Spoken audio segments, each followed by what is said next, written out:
পেটের তাগিদে ট্রেনে কষ্ট দেখিয়ে রোজগার 5 বছরের দুই শিশুর লড়াই। মাত্র 5 বছরের দুই শিশু দীপক নাথ এবং মন্দির নাথ।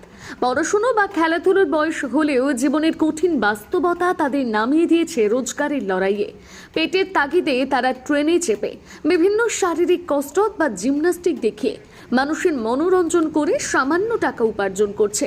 প্রতিদিন প্রায় 5 থেকে 6 ঘন্টা ট্রেনে যাতায়াত করে যাত্রীদের সামনে নানা কসরত দেখায় এই দুই খুদে। কেউ কেউ তাদের দক্ষতা দেখে খুশি হয়ে কিছু টাকা তুলে দেন, আবার অনেকেই মুখ ফিরিয়ে নেন। তবুও থেমে থাকে না তাদের চেষ্টা। বুধবার সকালে শান্তিনিকেতন এক্সপ্রেসের চলন্ত ট্রেনে দেখা মেলে এই দুই শিশুর। যাত্রীদের কিছুটা আনন্দ দেওয়ার পাশাপাশি পরিবারের মুখে অন্ন তুলে দিতেই এত অল্প বয়সে রাস্তায় নেমেছে দীপক ও মন্দির। ছোট্ট এই দুই শিশুর সংগ্রাম অনেক যাত্রীর মনকে নাড়া দিয়েছে।